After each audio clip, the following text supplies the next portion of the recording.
Good evening, everybody. Welcome back to the Milestone Book Club on 22 panels.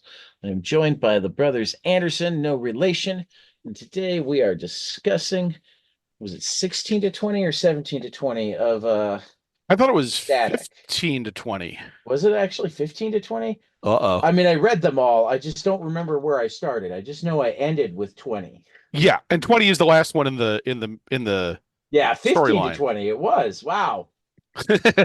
Well, that's so We 15 is we, we did unconnected. more issues than we normally do. Well, it was all in one big chunk. I mean, Yeah, I yeah, see it why was. they did it because Right. like that's where you had to start it, but also like that first issue is completely unconnected. It's a standalone thing, and then yeah, then there's this 5 issue arc. Right. Um, That the main story writer changes in the middle of it.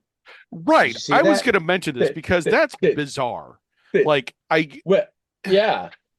I I think mean, to a I certain yeah, extent, I expected it to be an Iv. It felt like an Ivan Vella's story anyway, so maybe he was involved from the get-go. could be. yeah, it's Um, interesting because I mean his just his cartooning history, like this is like really familiar, especially the Rick storyline with Rick coming out is, right. like Ivan Velez is just written about that specifically. Which have we talked about that on this his I other don't think work? so because this is Ivan Vanilla's other work.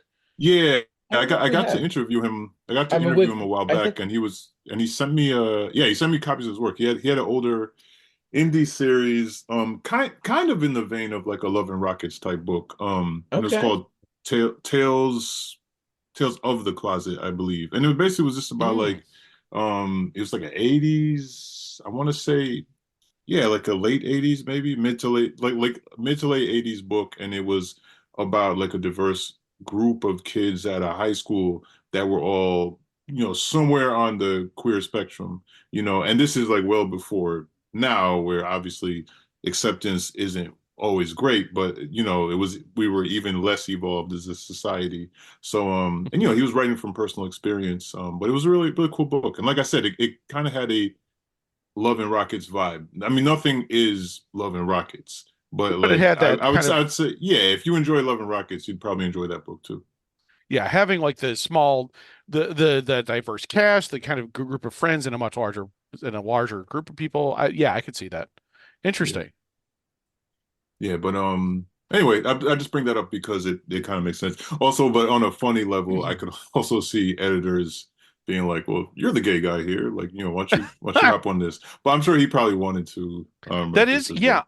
there's got to be some kind of backstory because like switching it's literally issues what 1, 2, and 3 are by uh uh oh my God, I'm blanking on his name.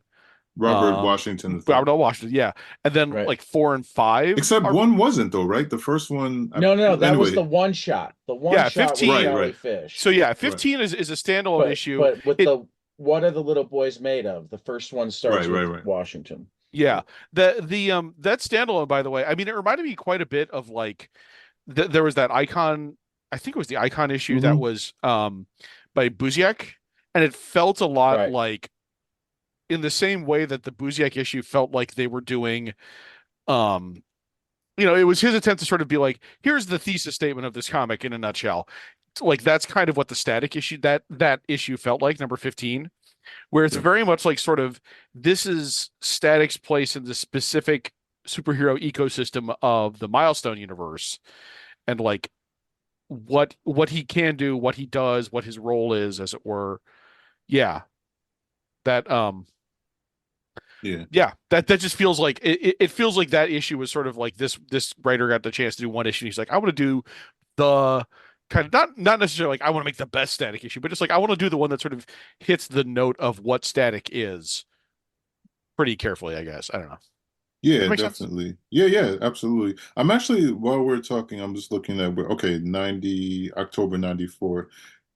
I'm just looking at the date it came out too, because I'm thinking as I'm reading all of these, it's like there's like timeless, obviously like timeless themes, but there's also stuff that's of the time, you know what I mean? And like some things like bring me back to back then, and even like the conversations um that I would just say like, Black America, not that there's like just one, voice of Black America. But that were in the zeitgeist for Black people at the time, and like, community violence, and especially with like young men and kids, like it was very much a conversation. Not that it isn't today, but like, there was a particular, I think, tone of the conversation that I think that Yeah. this issue also fit into, Yeah. And so in the same way that 5 issue arc, that 5 issue arc is also very much about, the treatment of queer people in at this point in time and these, from this perspective. That's yeah. yeah. Yeah, it's this is a fun little chunk of issues. Like it's really interesting to read. I mean, they are good. They're interesting to read as a time capsule, which is not to say that they're like out of date or anything, but it's how were they taking on these issues at the time and how were they trying to frame it at the time? I thought, I don't know. I liked them a lot. I thought there were a decent chunk of issues. I mean, just from like a sort of storytelling standpoint, I like how the 5 issue arc of uh uh uh, uh what a boy's made of um Mhm. bum, bum, bum, bum. uh what was I trying to say here? I like how it was The uh arc, like maybe the flow of the arc, yeah, the flow of the arc where it's like every issue had a different antagonist, I Mhm. think, For the or most more part, or yeah. less. Like Yeah, yeah, for the most part. yeah, There's a like little overlap, but not much. You're right. yeah, like the because Hot Streak doesn't show up until the end of yeah, so like issue 15 is that guy Joyride. I love that Hmm. like or issue 16. I love that if you look at it, like all the covers have those introducing and then like it's the name of the villain, Joyride. Oh man, I Right, actually didn't realize this. Then yeah, then the joust the night guy, whatever did he have right, an right. actual name or was he just sort of like the night guy? Then like Yeah, yeah, yeah. Nightmare and Hmm. then who shows up in 19? Is that a new one or is that just 19 was also, wait, was a night in 2 issues? I Oh, don't think so. And yeah, 19 is just yeah, sort of the setup to the hot streak appearance in 20. right. I That's do, right. yeah. That's right. So from a structural point of view, I like the way that they're doing this for like there is this longer arc of his friend Oh, Rick. Nightmare. You mentioned Nightmare, right? Yeah, Nightmare. Yeah. Okay, sorry. No, that's okay. I like that it's it's about the bigger story arc is about Rick and him coming out or being outed and to some of his friends and so forth. But like issue by issue, there's just one villain per issue. It's very Hmm. I don't know. I like that structure where there is the longer arc, but it's also just like each issue is static, having to deal with some new person with some new set of powers that he's got to figure out. Yeah, Um, absolutely. And it also does, these issues also do the thing that I think Static overall does very well, which is really bouncing back and forth seamlessly between the personal life and the hero life that he lives. So you're like really getting like large doses of the kids and Rick and yes. them grappling with everything. Um, yeah. Also just with and I mean like just you already touched on it, but like with the topic of Rick being both outed and coming out. Yes. Um, it's really fascinating. One thing that they did a lot in Static with Virgil is like Virgil, he's a likable kid. He's a good kid, but it's like he definitely will have like wrong opinions. Like and he'll usually learn like, Yeah. from them. But that's interesting too, because like sometimes with hero archetypes, the inclination is to just kind of, I don't know, not make them have a messed up view of something. But it's also he's a teenage boy at a time and teenage boys were possibly less evolved than now, if that's possible, in some of their views about masculinity and everything. Not to paint now as an ideal time either. Yeah, no, I get that. Um, the it does make a lot of sense. Like it's, I mean, I'm reminded of other people have talked about this as well, but like in Avatar: The Last Airbender, in those first Hmm. few episodes, the character of Sokka is kind of a Hmm. misogynistic jerk. Hmm. And it very early on, he has he gets humbled by a group of female warriors, and that inspires him to be a Right. better person. But yeah, having your protagonist be kind of not just ignorant, but also kind of a jerk about something like that, and then Yeah. giving them the lesson is, I think it's pretty well handled. I mean, I think it's about as well Yeah. handled as you could do with this, where it's not just he has one moment of homophobia and then he's cured of it. Like it takes him a Right. while, and it takes multiple people telling him and him realizing, oh, I am am being an idiot about this. I need to change my Yes, mind. and Yeah. it's also in a lot of ways it's more instructive than if it was just like he had a bad take and then somebody schooled him and it was done, because it's like, you get a lot of Virgil's thoughts in the series. So by Yes. seeing him wrestle and like, trying to reason like the wrong viewpoint to himself over and over again, but kind of like running up against this wall. And you kind of see like as time goes on, even he's like his logic is making less and less sense, even as stubborn as he is about it, like with Frida. Yeah. So I think in some ways for a young man who might like maybe feel the same way as him, but is reading this, like that's instructive because like they would, Completely. I'm sure, have similar rationalizations going on in their head, Yeah, you and it's know? honestly, it's kind of the same thing that happens in the world of the comic in issue 15, where Right. it's Virgil tries to inspire the neighborhood kids to be, heroes like him, and then one of those kids Mhm. almost gets shot because that kid doesn't have electricity powers like him. Right. And yeah, I mean, I thought that issue was a little bit more of like a an afternoon special, maybe, but like, Oh, definitely. Yeah, it had after school specialized. yeah, it's still fun. It was still a fine issue, but yeah, it was but like this set of issues here about Rick, and it's also, I mean, this is the other thing that makes it that made me even more sort of wondering why the author switched halfway through was that like Rick coming out had been kind of teased for a while. Teased Since is the a first bad, issue, really. yeah, teased is kind of Yeah. a bad choice of word there. I should change that. But like, yeah, the fact that he's gay has been sort of hinted at in various ways since like, yeah, issue one of the series. Yeah. Um, which is, I mean, it's good. It's proper setup. It's treated with appropriate gravitas. And like the characters' at reactions are all very realistic. Unfortunately, in some Mhm. cases, Right. yeah, no, it's I really like this little sequence. It's a really strong set of issues from Static. Yeah. Um, I do wish like I so wish John Paul Leon was back on it. I mean, I wish that he was on everything, but like Yeah. it's So it it's yeah, go ahead, sorry. no, Uh, it's just it's issues like 19 and 20 in particular, I think are pretty good. It's just the penciler is just credited as Wilfred. I don't know who that Wilfred. is. Yeah, I wanted to bring that up because I'm not familiar with Wilfred apart from this, right? Yeah. But it's interesting because there's some Wilfred issues that are stronger than others, and I noticed that the inkers are different for almost every issue. That's Um, yeah, that's actually a really good point because I'm looking at issue like 20 right now yeah, and oh, who's okay, hold up. The inker on 19 and 20 might be the same guy. Yeah, this John maybe, yeah. Stanishi. Um, Yeah, I think that sounds right. yeah, it makes it almost, I mean, it So makes it almost look a little bit like, I don't know, uh Sienkiewicz-ish a little bit.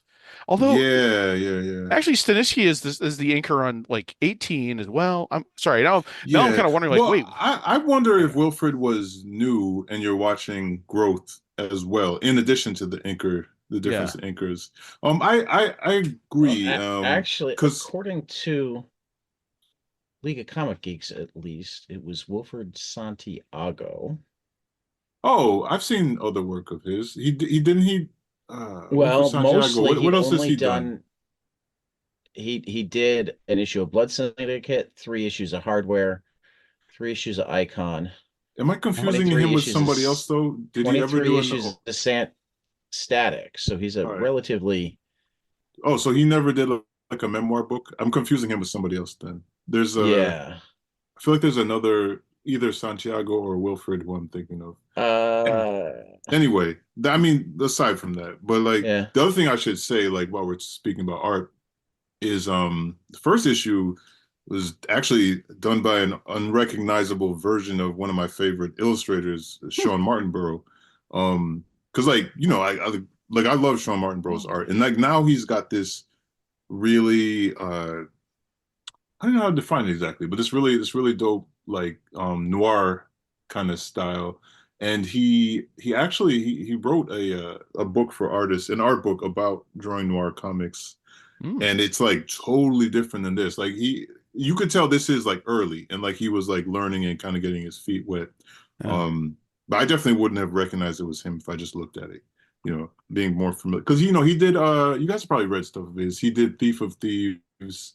Um Yeah. he did a really cool detective Batman detective run back when Joe Illidge was editing. It was like during the No Man's Land or like after that. And Okay. yeah, he was doing Detective Comics. It was really cool too because they paired him with these colorists and they did this really cool thing where it was like a very minimal color style, so they literally would work with a very limited palette. Sorry, this is just my anytime I get a chance to talk about that particular detective run, I love to talk about the art. But like they had like this very like kind of like limited style, so one issue would like literally be just like a few shades of reds, maybe some pinks, and like black and gray and white. But Interesting. they like made it work, and it was like really stark and noir in this cool way. And with his work, his artwork, it just like was beautiful. So anyway, if anybody can get their hands on those particular issues of Detective by Sean Martinborough, I recommend them. Yeah, I Um, can't find the detective issue specifically, but I was just paging through it. It looks like the Thief of Thieves he was inking himself, so that also yeah, he was makes a doing big his difference. own. Yeah, he was doing his own stuff. Yeah, Yeah, no, but you that's can tell that this was much earlier because there's certain stuff. One of the things that he's really strong with is just like anatomy, volume, and things in a certain way. And there's certain things with those specific aspects of like visual language that are a little bit clunkier here than what I'm accustomed to from him. You know what I mean? So it's like sure. I think you're just looking at an artist that was at a much earlier stage. Hmm. Now that's interesting. It is one of those things I'm not as familiar with artists sort of from this period and their later work. So it's interesting. Yeah, because now I'm kind of being able to page through some issues of like Thief of Thieves, and that's really different. Yeah, I really like his And his like you can style. still tell, I mean, he's got some interesting dynamic like paneling in this. It's just that he's still kind of getting his style under his feet when it comes to actual sort of rendering in various places. But Yeah, yeah, yeah. it's always fascinating to see Which artists at different yeah, stages. it is. And it's funny you just mentioned like paneling and even like one thing I will say is some of the places where I think Wilfred was struggling a bit was like the issue of clarity, because like as a Mm, comic artist, in a lot of ways, it's even more important that the reader knows what's going on than that you have every rippling muscle and vein in the right place. You know what I mean? yes, Like if there you have was a panel and the reader is just like, I know what's exactly happening? what is being, yeah, like there's definitely a few Wilfred panels, especially in the earlier and mid parts where I had to kind of, it's almost like the words help me understand what's Yes. happening there. I But remember like, having a yeah, moment. I don't remember what it was, but I remember there was some moment where I'm like, wait, what just happened? And then it kind of took me a second to understand, like, oh, it's okay. It's a thing of this and that. yeah.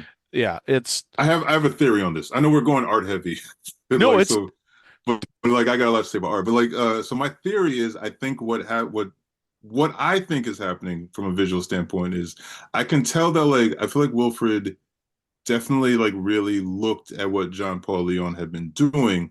And like John Paul Leon is like really good at doing like these wide shots, but communicating a lot through a wide shot. And yeah. especially, and if you think about it, like this era of the 90s, like stuff got tight because like a lot of the image guys that were big, like, and I can say this as a person who had been like a high school kid that was like really influenced by different comics I was reading, like that tightness, because it was all about the pinups, you know what I mean? Like you had like the Todd McFarlane pinups, the Jim Lee crazy, these guys were like larger than life. This is when artists started being the stars.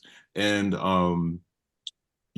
like they would like basically remix your favorite characters. So like when, that issue of Todd McFarlane with Captain America holding a shield, I was like, oh, I've never seen Captain America look like that. And so there was a real movement in a lot of cases, especially with more popular stuff, that was informed by the guys who would go on to become Image. There was a real movement towards like these tight shots and less of, and obviously like storytelling, it's both. There's certain times Mm. where a tight shot serves the story, and there's certain times where you want a wide shot, and sometimes you want a medium shot. Um, but it just stuff like leaned like tight shot a lot. So my point is like John Paul Leon is drawing at this same time when the popular thing for a lot of people is to kind of go tighter. And um John Paul Leon like wasn't afraid to like have these wide shots and kind of even for an action scene, you know what I mean? Like, and you think about like the nature of Virgil and Static, like on his on his trash can lid flying around doing all the static stuff. In some ways, like that, it just made sense what he was doing. I say all that to say, sorry, it's a big tangent. No, That it's yeah, when I'm looking at some of Wilfred's panels, I feel like it's informed by what John Paul Leon had been doing, but I feel like he's not at the level at this point. You know what I mean? Like that John Paul yeah. Leon like was more just I don't know. He kind of had what he was doing locked down a little bit more, and Wilfred was like learning. Yes. That was my impression of it. No, that's fascinating. I mean, for me, what I really think of when I think of John Paul Leon, if I tried to like condense what I would recognize as his style, I guess, I mean, the way he used shadows in a very naturalistic form would be like the Yeah, thing that yeah. I would kind of recognize as like, oh, that's a JP Leon thing. But Hmm. really, I mean, from a storytelling standpoint and like a panel layout standpoint, I guess like what I really I guess I see a lot of him in his stuff was like very naturalistic depth of field, Yes, if that very makes much sense. Like so. having Yeah, yeah. having panels that are not super deep, but like you get a decent sense of foreground, background, midground, and Hmm. everything is very sort of carefully placed and rendered so that Yes, it's very naturalistic. It's very well done. yeah. Um And and he could do loose, which I yeah, think Wilfred is also like trying to do, but his he had like a loose tight thing. You know what I mean? Like it wasn't loose like it was indistinct. It was loose but very distinct. And loose yeah. might be the wrong phrase. I would just say like putting his style up against other contemporaries, he was looser. And to be clear, I mean that as a good thing. I Oh, think that completely. yeah, Yeah. yeah. That's no, this is a fascinating set of comparisons because I'm not as familiar with a lot of this with a lot of artists sort of from this era, and it's really interesting to see because yeah, Wilford will do really kind of deep images sometimes, but it's a little bit unclear in some cases what exactly is happening or why or how. There's a sequence actually, now that I'm really looking at it, there's a sequence in issue 20 where I kind of forgot about this too. So there's also these new characters being introduced, and there's this one guy who's like the new friend of the group who just moved here, Hmm. and there's Is it a Felix, you sequence. mean? Or What was it? Felix, maybe? I think I forget his name. With the very short hair, it's like the buzz cut almost. Um, Okay. and he like it's revealed that he has some sort of super strength or something because he has to like distract a cop so that the cop isn't looking when he manages to like yank open the back door of a crashed like police van. Oh yeah, okay. Yeah, and like just sort of that the way those panels are laid out. For some reason, when I'm looking at them now, I'm like, oh, that's kind of a little bit like I could see him not copying John Paul Leon, but being inspired by John Paul Leon's like Informed by maybe. yeah, Yeah. informed by yeah. I shouldn't yeah. Like there's a level of like oh yeah, that does kind of make sense. So that's yeah, that's a really cool perspective. I do like that a lot. Yeah, this I mean it's it's interesting that we're going so art heavy on this because not that the art's bad, but just like it's this is It's an a pretty adjustment. Yeah. it's an adjustment. It's a pretty major sort of set of plot developments too, because this is Yeah. Static really figuring out what his role is in Dakota and like what kind of hero he is, and also Rick coming out and Static finally having to kind of take a stand that's a little more like has to be informed by his principles than just like I mean in previous issues it's going up against racists or whatever. It's like it's pretty obvious where the good guys are, but here he's having to genuinely grapple with like what do I feel and who should I support and what's this and genuinely having to kind of go up against his own past and realize what he stands for. That's Yeah. yeah. But yeah, Yeah. And art wise, oh it's good. also a really cool thing. It's an interesting sequence of issues. And yeah, knowing that this Wilfred guy did a bunch of other issues, I'm looking forward to seeing those because he definitely you can like there's talent here. I just want to know like yeah, what else Yeah, there's besides something. Thief of Thieves? Sorry. Yeah, no, don't quit. Oh no, Wilfred didn't go on to do Thief That's Thieves. right. That was Yeah, Sean I Martin had that brought on. backwards. Yeah, But yeah, Wilfred, now I want to know what he did. Yeah, that's right. I forgot about that. yeah. Because yeah, apart from you said Tad, you said that like apart from these issues and some other milestone stuff, he didn't seem to have done a whole lot He else. didn't seem to have done a whole lot else. Let me pull it up again. Yeah. Silly me. They closed the. I closed the If you do Wilfred Control Shift T, Santiago. it'll reopen Well, yeah, no, but I already the. typed it. Yeah. He did 23 issues of Static. Really? One issue of Maverick, Okay. one issue of Marvel's Shadow and Light, 3 issues of Icon, Okay. 3 issues of Hardware, 1 issue of Blood Syndicate, 3 issues of Pop Life from Fantagraphics. I don't even know what that. Wow. Okay. All right. Yeah. Yeah, the first issue of Fantagraphics was Pop Life was or Pop Life was Hochi Anderson and Wilfred Santiago. Damn. Hmm. Okay. Sure. Looks like they might all be. So it maybe should be 5 and it's not set up right. Um, Hmm. Let me see if he had, yeah, it looks like 11, 13. So we've seen him already. 16, 17, 18, 19, 20, 21, 22, 20. So he's going to be our artist through issue 30 and then Okay. again for issue 43. Dang. All right. Well, Yeah. all right. It'll be interesting to watch him develop over this then. Yeah. Yeah. Yeah, Cool. and I peeked ahead. This is the last Static arc in this particular compendium, Yeah. so we'll have to wait till the next book Yeah. to see where it goes. Mm-hmm. And I think now we're kind of getting into the issues that I read a little bit less frequently because I was in college. Yeah. I don't remember this section as well. I mean, that's the thing is Rick being gay was that actually come to think of it? Okay, was that part of his story arc in Static Shock? Does anyone remember? I think so. I think they streamlined it because they had a smaller group of friends. It was just Rick. Yeah. Maybe not just Rick, but let's see. Hold on. I'm gonna Google it real quick while we Because talk about it. Rick also had powers in the show. He had like invention powers or something. Yeah, But I don't remember if like that was I don't remember if like they did an extra special episode or whatever about that stuff. Um yeah. in Static Shock. This is actually that would make a good one-off special maybe is to watch a few episodes of Static Shock and see what Oh yeah, I'm trying to get you guys. I want to do it. I want to watch it. Oh, well, I only yeah, ever we should knew definitely do that at some point. I've never actually watched it. I only know that it exists. I've never like gone back and actually tried watching because it by the time it was on, I wasn't watching as much of that TV show, so watching as much TV. So yeah, I am going to be interested to go back and see that then. Oh, looks like I think they kept it. Sorry I told you I was Googling it. I think No, go ahead. that all right, so you guys keep talking, sorry. But Yeah. it looks like they did keep it. And like and to your point, Ted, that Richie was also had some type of abilities on the show as well. Okay. But you know what? Yeah. I'm not even gonna do bad radio and Google on the podcast. We can talk about it maybe when we watch a show at some point. Yeah. I Google stuff on the podcast all the time. The I problem know, was I know. I do it I'm while talking you about guys are how I do it. talking. You're a master. You're a master of it. Nobody knows when you do it. Man, I'm playing video Well, games that's over not here. always true. Right. Um. Okay. Well, yeah. No. This is. I mean, this is Static really kind of coming into. Well, I shouldn't even say coming into its own because it's not like it's been bad until now. But it's just like Yeah.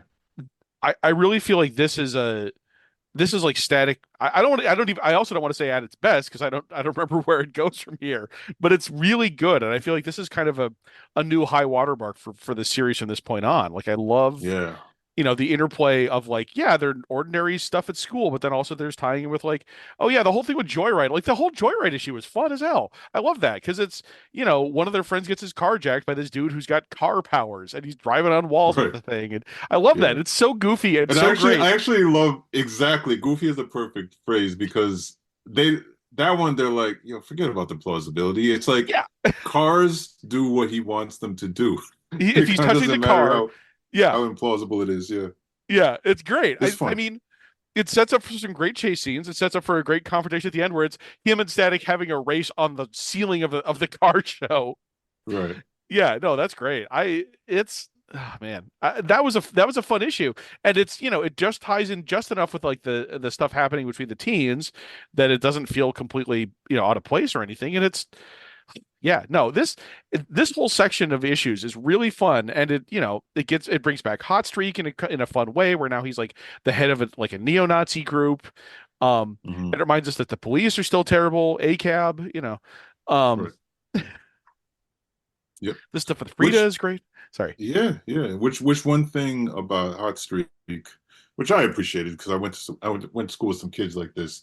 Hot Streak is the type of guy who's a white guy who appropriates like black language, culture, clothing, et cetera, but is also proves himself to be racist as hell. And there's a lot of Yes. guys like that too. You know what I mean? It's like they want to like sample from the aesthetics and they want to put the costume on, but they're not really interested in the people, Yeah. that Yeah, that's I mean, they're in quoting that from. first issue when he shows up, he's trying to sound Yeah, like a black kid of the era. And then but he's here also he's being very racist in that yeah, first I issue. mean, yes, Yeah, yeah, it goes without saying, but yeah. yeah, But then here he's literally like the what is it, the Sons of Odin or the Hammer of Odin or yeah. something. Which Yeah. is ironic, right? Because I'm not ironic. It's actually kind of sad because it shows how little things change. But I Yeah. know like modern young white supremacists are adopting like Norse type, Oh God, you yeah. know, imagery and symbolism and names. And so it just kind of shows how stuck in place we are in certain ways. Yeah, Many it's ways. I know people who have like who used to wear like Thor related, like Old Norse jewelry or things like that, which now they don't do anymore because unfortunately that's the kind of stuff that a lot of neo-Nazis are wearing. It's like, oh, I don't want to be Right. associated with that. Um, Right. but yeah, no, it's I like Hot Streak coming back as it's not even that he's like super dangerous. I mean, he is, but it's not like he's unbeatable by Static. It's just that Hmm. he's so much a nemesis of Static that I like that a lot. Hmm. And he's got an interesting combination of powers because it's not just that he's pyrokinetic, he's also got some super speed. So like Right. he's I don't want to say good to have around, but you know what I mean. He's a fun villain. He's a No, good no, villain to have as a he's a good Green Goblin to Static. You know what I yes. mean? He's Yeah. terrible and dangerous, and Yeah, yeah. yeah. And to your point too, like even in their first run in, it was interesting because Virgil. It wasn't just that he overpowered him. It's about the mental aspect of bullying. You know what I mean? Yeah. Like there had been a physical component to his bullying Virgil, but like, you he Virgil had to realize that like he could beat him, you know what I mean, and that like there's nothing about Hot Streak that he's dangerous, but there's nothing about him that makes him somebody that Virgil can't beat. But Right. Virgil had to literally stop beating himself, to do Yes, it. yeah, it's a mental thing too. Yeah, no, that was Yeah.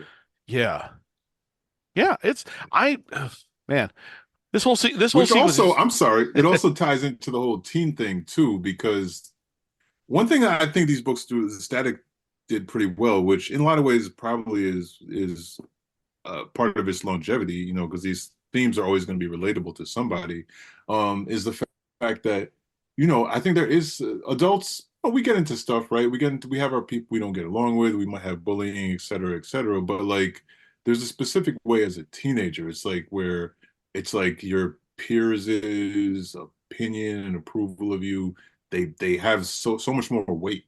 You know what I mean? And like, hopefully, as an adult, it means it means it's a little bit less to you, but like as a teenager, that's everything.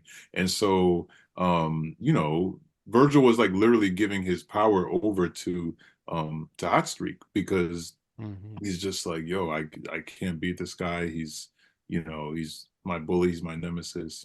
And similarly, sorry, just really quickly, just tying that No. back to the themes of this particular run when it comes to like Richie, being queer and Virgil like wrestling with like his insecurity. If you think about it, it wasn't like Virgil's hangups were like, I don't agree with it, I think it's wrong. His hangups were actually, I'm afraid of how others are going to perceive me Yeah. for being in proximity to you. You know And what I also, mean? he just And can't like, imagine. Yeah, he can't imagine knowing anybody who's gay. So he's like, it doesn't matter. I don't know any gay people, and of course he does. And it's yeah, so sort of exactly. he thinks it's so foreign to his experience that I Right.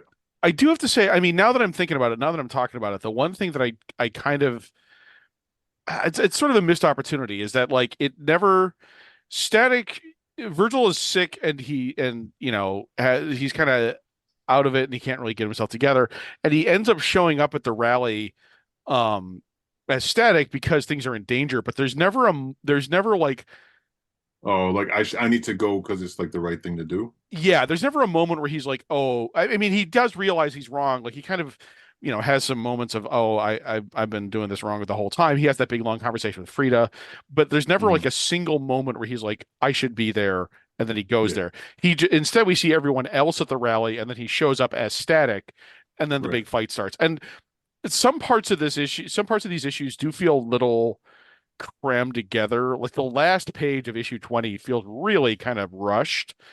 And I do wonder if they were kind of hitting deadlines or page counts or something. Hmm.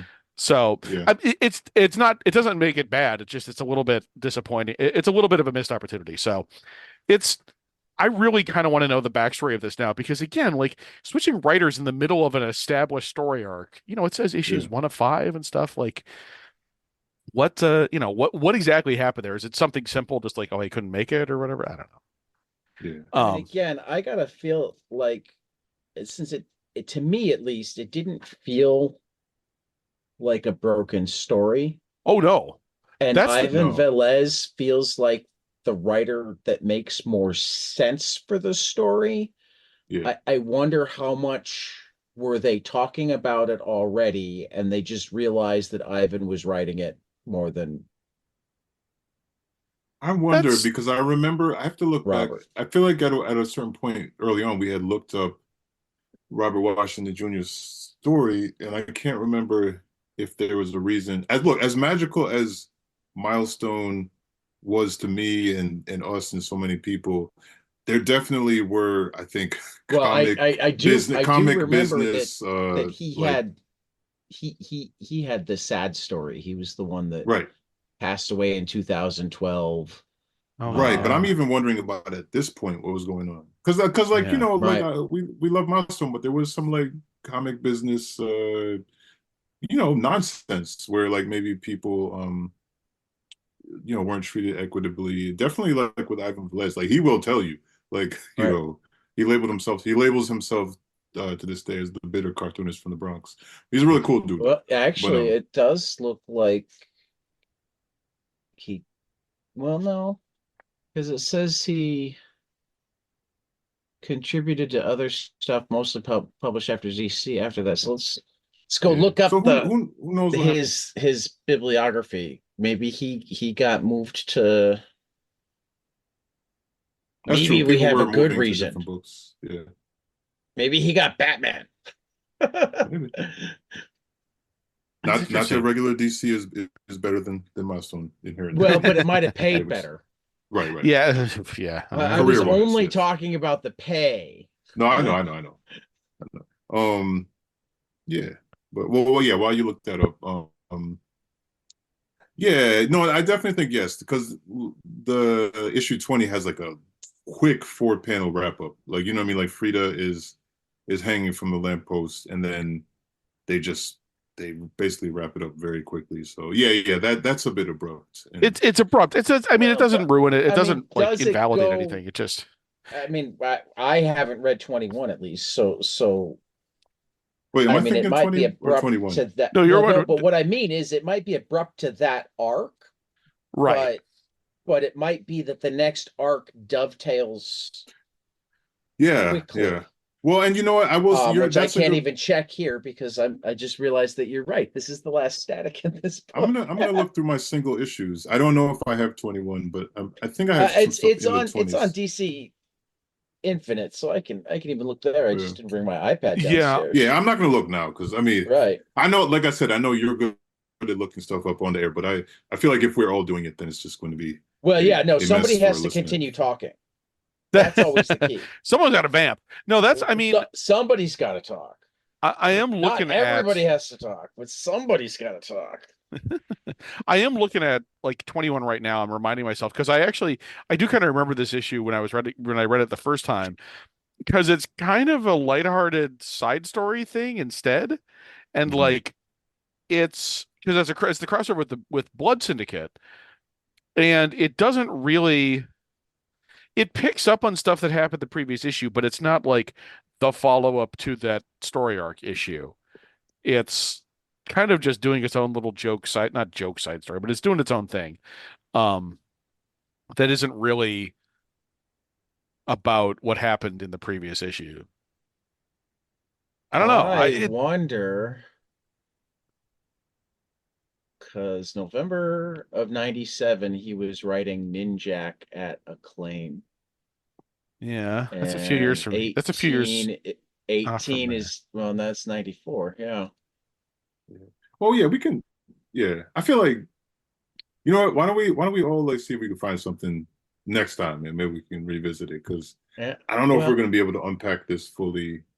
The arc of his career right Yeah, now. this made actually, me curious. I want to well, pick it yeah, apart and figure it he out. did 2 issues in 95 of Time Walker at Valiant, Oh, okay, this is interesting. Skipping ahead a little bit more, and issue then Extreme 22. Justice at What? DC. Oh, okay. But there seems to Skipping be like at a year gap there. skipping ahead a little bit more, it looks like issue 22 of Static really follows up on the issue 20 arc. Okay. The little boys are made of. Um, so issue 21 might be just kind of like I was saying, kind of a side story, kind of a its own little thing, perhaps. Well, and Hmm. that would make sense if, like, for whatever reason, Robert Washington had to go away, and Or was because he'd switching been around working or something. on, well, again, there seems to be a year gap in his comic writing career. Hmm.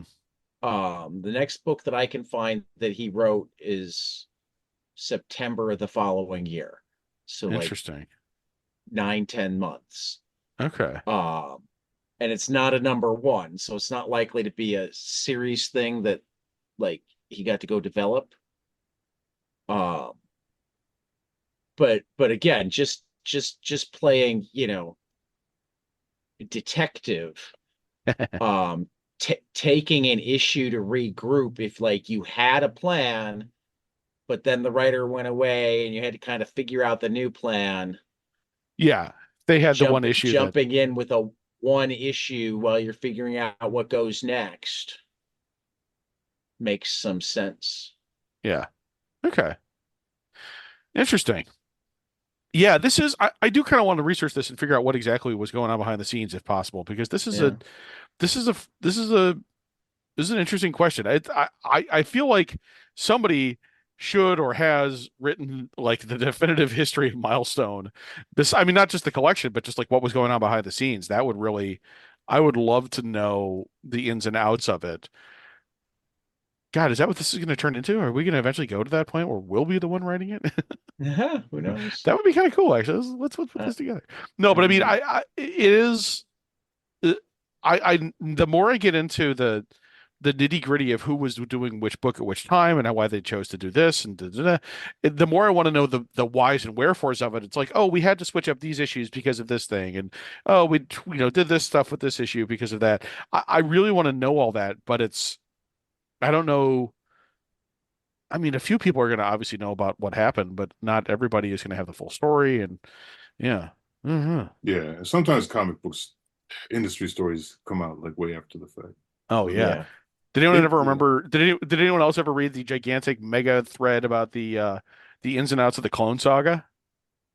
Oh, I don't think I. No. Are you talking about like? Oh, No, I didn't. wasn't that David Harper that put that together? Maybe That sketched or it was in a form of a blog. Um, okay. he was basically just going through month by month, and he was interviewing people involved with it and stuff. That was fascinating. That was a really interesting read. Hmm. But I kind of wish someone would do something similar with Milestone, just because it's got to have been fascinating why things happened the way they did. So, Anyway, Yeah. Yeah. I just want comic books are such a wonderful thing, and I just want creators to be able to make a living off. I mean, selfishly also, but like, yeah. Yeah, no, and I absolutely, not I step mean, on each other too, man. Like I know there's so comics much. creators enough that like I mean, don't get me wrong, I'd love for them to get rich, but I know so many of them would be happy if they just didn't have to worry about rent and Yeah. food. Yeah. Yeah. No, no, like I'm not even talking, I mean, I get so frustrated when I see page rates, and get even more frustrated when I find out that like companies aren't paying. I have a friend right now kickstarting the collection of a book that he did for a company that like has really stopped paying, and like put out the 5 books, but he never saw any, or 5 issues, but it never saw any royalties, and they've never collected it. And so Oof, he had to yeah. like wrestle back the rights so he could crowdfund um his own collection. Yeah. I mean, thank Um goodness that at least there's some measure of that with stuff like Kickstarter and Zoom right. for people being able to do that. But still, that's it. Even that's such a struggle. And wow, now we're getting real deep into the into the yeah. comics industry in this issue Nah, or but this it's episode. like even kickstarting, I it's mean, like you it's a almost it's a have to when hustle you're and talking mile. I mean, at some point, if I can talk him into like, because Joe is such a wonderful guy that it's like he only wants to talk about the good parts, even though he's been there for all of it. I hope that we look, can get Joe to I come mean, and look, give no, the us some reality, of but the background. Joe is still in the industry. Also, look, I can speak personally. Like, I mean, it's I would say talking about, say, like Stan clashing with Jack or something like that, it's different, right? Than like maybe even like some of these internal rifts at a Right, milestone, because you know that like if you got a company that is made up of, largely of Black and other marginalized people, there's a lot of people who are waiting for it to fail. They're right. rooting for it to fail. If anything, look at what's happening right now. We don't have to get too deep into it, but like I I thought that, and a lot of other people who aren't, you know, had like thought that Star Wars Acolyte was at least was good, okay? Like now, was it like the best thing ever? No, but like it was good, and I actually legitimately wanted to see where it was going. You know what I mean? Right. But like um there's so many people that made up their mind that because it wasn't centered around a sandy-haired white guy, like, that it No, I was know. like, the worst thing and everything. Yeah, no, We don't even have to just and talk I about that. It's happening in gaming right now. So right. my point And I is, it's certainly like didn't mean that I wanted yeah, Joe to come and yeah, but dish dirt. no, no, no, no. I know. Right. I'm just saying. I'm just kind of like talking. I'm not even like getting on your case. I'm more just No, talking I about just I for the my own cultural well-being, I difference. wanted to make certain that I made it clear. Yeah, yeah, yeah, It's yeah. it's more because he does every once in a while in his column. He did a great column a while ago where he laid out the page rates that they were getting in the 70s next to the page rates that they're Mhm. getting now, which are Right. Ugh. the same page rates. Yeah. No, absolutely, absolutely. And I wouldn't even I don't know, and that stuff needs to happen. I know Nate you Powell know, had posted a great comic that he had written, a short comic, uh, about artists and how impossible it is to make a living, or how well, I difficult it is mean, to make a living as even a cartoonist. even Oof. outside of the fact that it was black and other people of creator color creators for the most part. Something Kate Beaton talked about at CXC this weekend is the reason why we always have an upper middle class or upper class point of view is those are the people who can afford to take a risk on being an artist. Yep. Black, white, brown, whatever. If you're poor, it's much harder to not get paid what, if you don't have somebody to turn to say, hey, can I crash with you for a while I'm waiting for my comic check to Yeah. come, No, and it's a great, or yeah. whatever. So I mean, who knows what level of, I mean, I hate to speculate, and I don't mean any of this badly, but who knows what level of, you know, uh, somebody had a family emergency that meant that they had to be there because they couldn't pay for somebody to be there, and it was across the country at a time where you didn't email your stories in, you had to, Yeah. Mail them, yeah. So I mean, so many things that could have made somebody like, and if you're going nuts, if as Marcus was saying, everybody's expecting you to fail, so you got to come out every month, you can't miss a month, you got to be on time, particularly because right now you're up against the white golden boys over at Image, who are doing their thing and selling millions of copies, except that then you have to wait 6 months for the next issue, or 6 years for the next issue in some cases. um So yeah. So yeah, and everything, and that's a great point that Kate had, about risks. And like, look, that goes far beyond comedy. It's the story of America. Yeah. Story of Is teaching. like white people largely, not exclusively, but Yeah. like largely having more opportunities to fail because, so but my point is, there's also a saying that I'm all too familiar with, both from hearing it and from living it, which is like, like when white America has a cold, Black America has the flu. And, Right. so when you take what you described, you just like multiply that, and so Yeah. what I was getting Oh, at absolutely. before, which I don't, what I was getting at before is just the fact that, even if you ask me, like, I'm not gonna, I would largely keep any. I don't even have anything to report, but if I did have like bad run-ins with other Black creators, editors, etc., I wouldn't be broadcasting it. I mean, partially No, no, because it's no. like I'm a professional, but also I just know, we kind of keep. It's almost like family business. You know what I mean? Right. I would And kind I'm of, especially when you know that like the kind of the world is not necessarily on your side. right. And I'm much more curious about the systemic issues that they dealt with that aren't the obvious ones. I mean, we easily talk about Have you the have you seen the Milestone documentary? I There's have. some, I have. yeah, And they there's and some they good and stuff they hit there. on a lot of that. And I Yeah, totally loved it for that. Um, yeah, but I didn't get to ask questions. You know how I am. I like to mhm, probe. I like yeah, to yeah, yeah, yeah. Okay, I That's didn't I feel like a complete idiot now. I didn't realize there was a Milestone documentary. Yeah, yeah. it's It's on on HBO, isn't it? HBO Max. Yeah, I feel like a dope. I'm gonna have to yeah. watch that before the Check next it out. episode. It's good. It's It's only an good. hour, I think. Okay, Yeah, cool. Yeah, no, yeah. I'm gonna check it out. Um, And hopefully there will be Yeah, more. There Milestone actually, Generations is the name of yeah. it.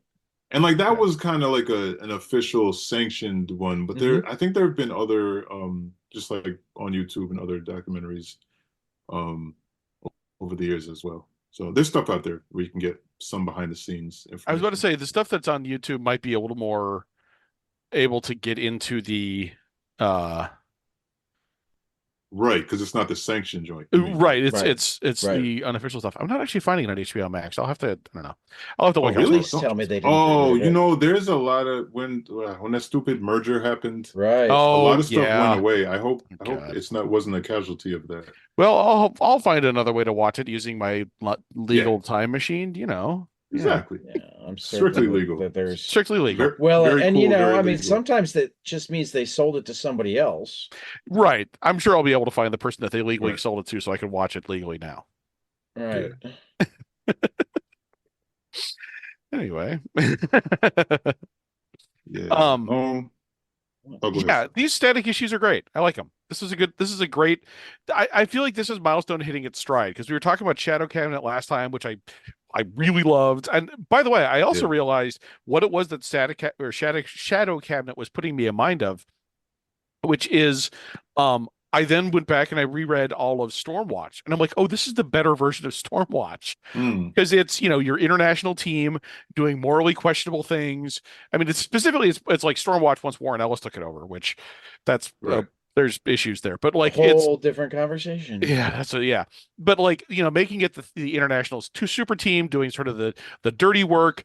I mean, Shadow Cabinet is acting in secret. They're not like officially sanctioned, but there's still that element of like, world traveling, heroes from every nation.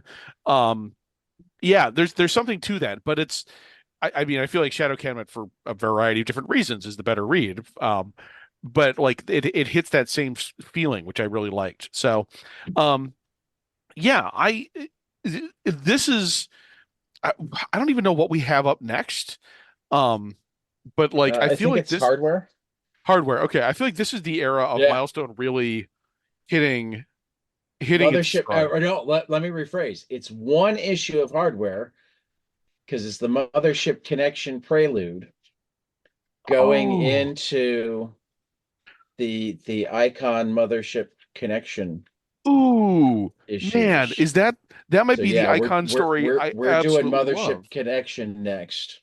Yeah, because that icon story, if I'm thinking of the right thing, is some of my favorite stuff, despite slash because it's so distinct from what icon had been. Oh no, I'm Yeah. thinking of the story arc after that, but this is still great stuff. Um, yeah, shoot. Um, Yeah, anyway, Mothership no, Connection, and then we've got Arcana to wrap it off. okay, And then we'll be yeah, done with, or no, collection I'm sorry, two, we've got Arcana and then Blood Syndicate. yeah, it looks like 5 Blood Syndicate issues that may or may not be connected because we've just got 5 different titles. Yeah, could be So it interesting. could be 5 1 shots, it could be, yeah, we'll Yeah, find out. but dang, this is all. So Oof, yeah. 3 more months and we're done with Compendium 2. We can move on to Compendium 3. Compendium 4 was just solicited. Oh boy, man, we are really getting into it.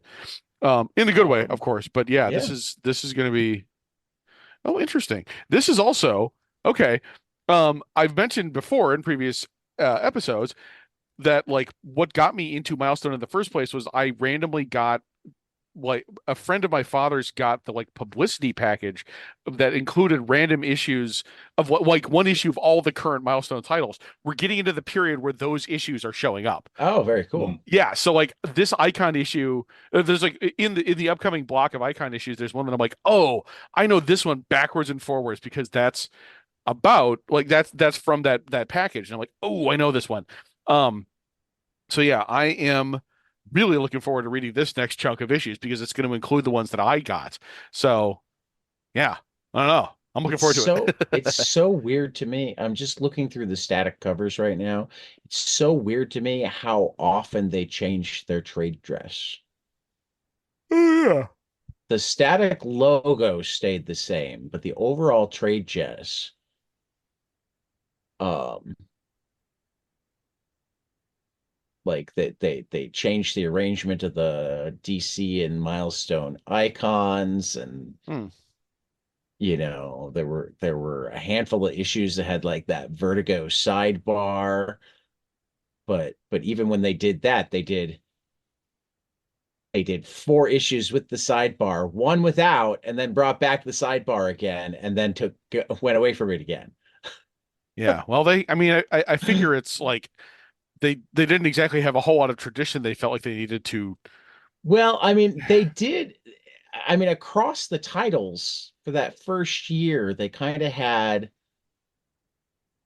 the similar where they kind of put the arc centered underneath the title. The title was in a band across the top. Or here, let me share my screen so that it's making sense. And I feel like this wasn't just for static even, that like there was I the mean, DC corner and the Milestar corner. Icon Yeah, kept I the see. original style for a bit longer. all Right. the different like logos that they were using. This is a great bit for audio, by the way. Well, I know. I mean, it makes No, I'm people go just, look. I'm just That's giving you why I'm grief. trying to be descriptive and then No, showing it to the people who might have better words. no, I know. It is fascinating though. I mean, listeners, go and check out like the different forms of the trade dress for static and things like Yeah. that because it's an interesting look at like how they were changing it up over time. It's yeah, man, it's cool. The logo design is an underappreciated art of comics Yeah. that like really more people need to be talking about like how people do logos and so forth. Yeah. Yeah. See, Icon stayed more. Again, nobody could see this, but for the Right. listeners, Icon kept the style and logo a little more Longer. consistent. Yeah. I love this 99 cent uh The Batman Batman rib one. cover. Yeah. That's kind of cool. Oh, yeah, missed it. One thing Oh that's yeah. Oh interesting. yeah. It's like a Yeah. throwback issue. Yeah. Yeah. One thing that's interesting. We talked about like where static goes from here, but when it comes to there was a lot of DC suit Yeah. nonsense and interference throughout, but like the the kind of like the tipping point definitely like runs through static in the sense that there was a famous issue that was written by Ivan Velez Right. and edited by Dwayne McDuffie, and on the and it was about Virgil taking steps that are important for a young man at a certain point with a young lady, but like they specifically wanted to make sure that they had the idea of like safe sex in there. So Mm. there's on the cover, like the original cover, like him and Daisy are like they're like making out, and like you see him reaching behind him for a condom, like, and DC just was not having it, and it was like It's probably a this big one. war basically. Yeah, that's the one. And see the way again, nobody could see it, but like they They put a what heart. Tad is showing, they basically put them in a heart, but there's like negative black space around them, and Ah, that's there to basically black out the rest of the scene that gives more suggestive context. And basically, interesting. like Dwayne McDuffie was like, no, this is ridiculous. Like this is, and if you think about what Milestone had been doing, they were just dealing with the real stuff. Like, not that the big two never dealt with real stuff, but like Milestone was dealing with it more directly oftentimes and more and more realistically, I would say. You know what I'm saying? Like, so it's not even, I think from Dwayne McDuffie's perspective, he's like, you guys have already been kind of micromanaging in ways that you said you wouldn't. And like this thematically This one. this thematically is a thing that kids need to know about anyway. And B, this is in Oh line with yeah. what we do, So anyway, like he stood his ground on that, and like basically DC from then on in was like, all right, how are we going to tank this Well, company didn't he basically? leave not long after that? I believe so, but yeah, like the writing Yeah. was but the end definitely goes through this point. You know what I mean? Like it might not have been exclusively this, but the end of Yeah, he's still Milestone kind of. the editor in chief on 26, 27. Oh, Howard Chaykin did a cover. Hmm. Hmm. Chicken. Dang. Yeah, but That actually, cover's kind of a more spoiler. Good we're lord. bringing tying together two things that we spoke about this episode. I think we might have spoke about it last time, but Joe Illidge, it was announced that he's doing a new Shadow Cabinet Yep. series. Mm-hmm. Really looking forward to that. Yeah, Looking forward to that Really, stuff. Yeah, really no, looking it's forward to that. I'm appreciating the milestone renaissance for obvious reasons. So Yeah, I yeah. am interested. Although it feels like it's been a bit of a break. I know they're doing the it seasons thing, which does. DC does. It's hard because like, look, as a creator, I I get it. If I was to do any monthly book, I would want to do what, they do, or what like Saga does, where you maybe pump out 5 issues and then you take like a time to build it back up. Yes. Because that monthly grind stuff is rough. Yeah, man. It's I oof, yeah, no, I'm looking forward to seeing the milestone renaissance in all its forms. and continuing from where from what we've already seen. Yeah. Yeah, man. So yeah, next time we've got one issue of hardware and then what did you say? 6 or 7 of static or icon? 5 or 6, I 5 or think. 6 Let me through see. issue. Let's see here. Through Mm, issue 21.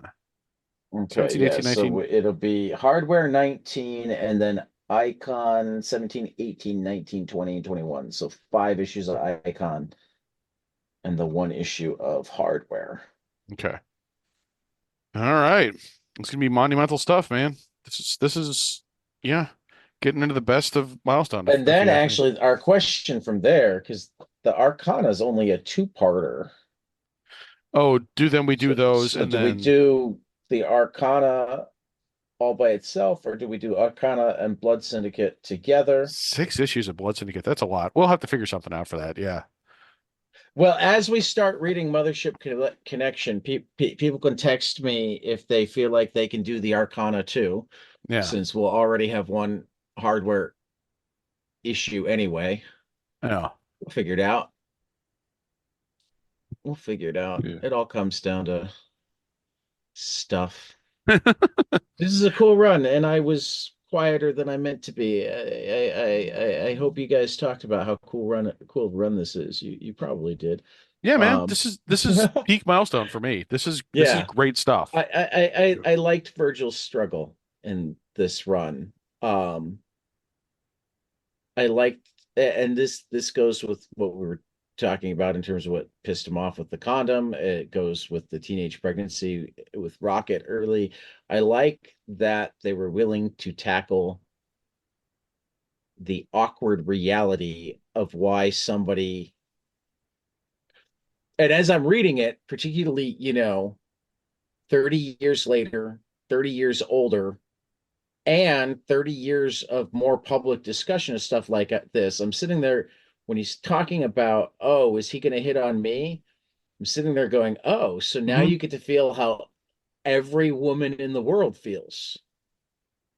And what does it say No, I've about men that we Hmm. assume that if no, you're I've long gay, it means you're going to hit on us? no, I have long since that theorized that that is a lot of dudes. It's Yep. not the only reason that like a lot of dudes are homophobic, but a big reason is we do know, not all of us, but present company excluded, but we do know that men are really awful to women in most cases, and not only in most cases, but we're encouraged to by pop Right. culture, other Right. men, etc. You know what I mean? So it doesn't excuse the homophobia, but I think it is a large No, part of the discomfort. I, and I'm gonna cop to it. That makes perfect sense to me and didn't really click to me until I was reading this today. I went, Mm, oh, yeah. Yeah. that's Well, why. think about it. Like the assumption from Virgil even says, like when he's Well, and I'll spiraling at a take it a certain step point. further. This is why we flip out and want the bathroom laws, because we can't imagine somebody who God, once yeah. had a penis wanting to go into a girl's bathroom for any other reason. I mean, it's so stupid. I It's think the it's a facet of it, but it's one of the yeah. most Well, illogical it fears is. I've It's ever. incredibly stupid, but it's an It's extension. It's an extension of every accusation is a I would confession. say partially only because I don't even want to ascribe too much logic to it because in order to arrive there, you have to believe every what was the Rodney Dangerfield movie with the soccer team? I don't know. Like you have to believe every 80s film where it's kind of like guys will do like the most gross stupid stuff just to get a peek at a woman or whatever in order Right. to like buy into that. You have to Right. believe that somebody who is born a man is willing to like change everything in order to get a peek at a lady in a bathroom or try, you know what I Right. mean? Like Right. No, I I don't know. even I feel like the people who believe that are so illogical. Stupid white I men. don't Yes. even want to try to ascribe a logic to how they arrived there? I, Because I it's just wasn't I wasn't no. You're ascribing right. like You are right uh, though. You're right. yeah, I'm so I don't disgusted by that. ascribe like conscious logic. I feel you. I get what you're saying. This Yeah. is like the subconscious going on, Yeah. and it's why it's all dumb white men because they've never had to think about any of this. Yeah, I'm not. Yeah, to be clear, I'm not. I'm not criticizing what you were saying. No, but to be I'm clear, so. I I'm feel like really that. criticizing Yeah, yeah, the fact that it took me this long to figure it out. I yeah. mean, I'm even overall one of the good ones, and I didn't like figure out like the internal logic until today. Because it is ultimately Because logical. right, because I didn't have to. Yes. Yeah. I didn't have Yeah. to, you know. Marcus is way too good not to actually like say this on the air, so I'm going to. Oh boy. Forbes just put up a fantastic review of Big Jim and the White Boy in Yeah. Yeah. I stores. texted you guys just because, but Yeah, in stores October 14th. I'll also toss out that it's one of Publishers Weekly's 10 most anticipated graphic novels of the Mhm. fall. So Big Jim and the White Boy from David Walker and our own Marcus Kwame Anderson is in stores on October 14th. Pre-order yours today. I have read it. It's amazing. If you've read personal Percival Everett James and which I loved just read it, last week. I yeah, did. and loved it as I I really enjoyed did, it. I will say that I like this one even more.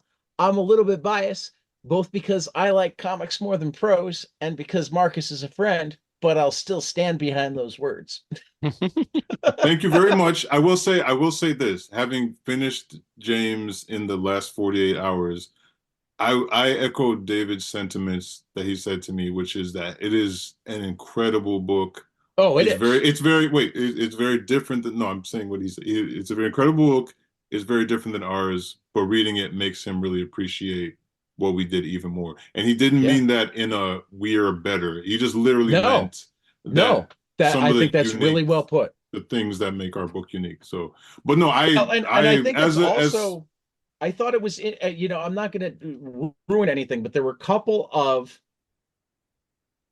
a couple of decisions that you both made mhm. that I think are going to be a little bit surprising, probably to privileged white guys like me. But if you think about the logic of it all, are like the only way the book makes sense. Mhm. I know Um, what you're talking about. I figured you would. I'm looking forward to it. I've not got my copy yet. I haven't set up the pre-order yet, but I got to do that. Yeah, But I'm looking forward it's to actually getting it once it my comes out mom for told sure. me to let you know that she's already ordered a copy for her library. Oh, that's really nice. So, Tell her I said thank you. Thank I you. will. Well, actually, you just did because she's one of the Oh, people that listens to every episode. So, hi, thank you so mom. much. Thank you Hi, so Taz much for the Mom. Hi, compliment. mom. Hi, John. Hi, Britt. Britt, you should order one too. And I mean, since you're at Nickelodeon, if Nickelodeon wants to take a big risk on a cartoon, just Mm. saying. Look, I not to put the cart before the horse, but if ever this was to be adapted, I do want to see it animated. Like I Yeah. think that it makes a lot of sense. Yeah, no, it would make a good animated project. Yeah. And I like that you guys managed to it's true YA. It's like But it's great for adults nothing. too. Right, right. Yes, yeah, No, yeah. it's absolutely great for adults. I mean that's really what I consider true True. YA Yeah, yeah, you're right. is You're right. is something that it's not it's more young adults and up Yeah. than it's it's simplified enough and or from a young enough perspective because Huck really comes through at the age that he is. Yeah, but you're not seeing Right? it through Jim Huck's comes through at the age that perspective he is as though. well. No, you're not. Yeah, You're yeah, yeah. not. But That's kind of the whole he's. I mean, point. you don't Yeah. have to see it through his perspective for it to be a part of Right, right, right. what's No, Huck going is very on. important. And I will say Right. this, I'm not gonna really do any head-to-head comparisons with Percival Everett. I will say that our Hook I like him way better than Twain's Hook. And that's not even to like say I like, oh, agree. I just Yeah. I just think that he's more realized in our story. He's Honestly, of the three Hucks, he's the one that I like the most. Thank you. Thanks. But, Of the three Hucks, yeah. he's the one that I But like the also, most. like, yeah, one thing I will say is like I also think that, and Percival Everett did it as well, but I think we made, which I guess was part of what you were saying, but I think more directly we made the meaning of the bond between Hook and Jim more just more important. Like, you know what I mean? Yeah. There's a deeper Yeah. bond, and not even just for the most obvious reasons if you read it, but like, Right. anyway, I'm talking too much about it. No, no, Just read it in a couple no. weeks, Well, and we gotta get you and David on so we can really talk about it. Yeah, just let us know. Yeah. Well, I mean, I'm letting you know now, but I'll send you out a schedule and you can get me in touch with him. Uh, Okay. but yeah, for the Brothers Anderson, not related. This has been the Milestone Book Club on 22 panels, and we will see you after the next page. Hey guys, this is Tyler from 22 Panels. I'm here to tell you all about our Patreon. If you enjoy this show, please consider donating to our Patreon to keep this show going. We have many different tiers, all different levels to help you decide what's right for you. Okay, so get on out there to patreon.com/22 Panels Podcast.